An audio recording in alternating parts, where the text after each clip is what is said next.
While as First News tracks COVID-19 across the valley, we've also been tracking the virus at the Elkton prison in Columbiana County. The Federal Bureau of Prisons reports 24 inmates and 15 staff members have tested positive. Also, they report 3 inmates have died.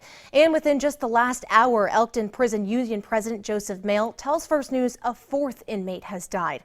And as the number of positive cases at this prison continues to grow, action is now being taken. Today, the American Civil Liberties Union filed a class action petition to release inmates at Elkton. And tonight I spoke to family members of prisoners and heard from the Bureau of Federal Prisons about what this petition could mean moving forward. Monday afternoon, the ACLU of Ohio and the Ohio Justice and Policy Center filed a class action petition on behalf of prisoners at the Elkton Federal Correctional Institution who are at grave risk from COVID-19. Noelle Beltran's cousin is an inmate at the prison in Columbiana County. It wasn't surprising, but I was excited when I read it. As of Monday afternoon, the Bureau of Prisons confirms at least 3 people have died from the virus and more than 30 have tested positive, including both inmates and staff members. It's lives that matter, all of them. The prisoners, yours, mine, the staff that's there doing their job.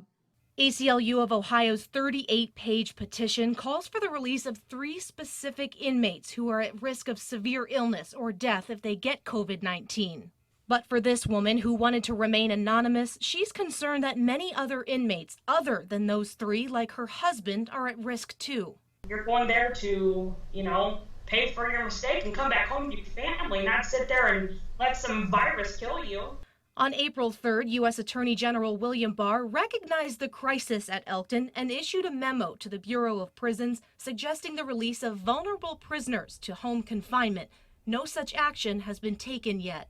Tonight, the Bureau of Prisons wouldn't comment on the ACLU matter because it's currently under litigation. But they did share some other comments with me, saying, quote, case management staff are urgently reviewing all inmates to determine which ones meet the criteria established by the Attorney General. The Department of Justice has also increased resources to review and make appropriate determinations as soon as possible. They also added, it is our highest priority to continue to do everything we can to mitigate the spread of COVID-19 in our facilities. Noelle Beltran's cousin Benny is set to be released in just a few months. She thinks this process is taking the federal government too long and hopes the ACLU's petition will speed it up.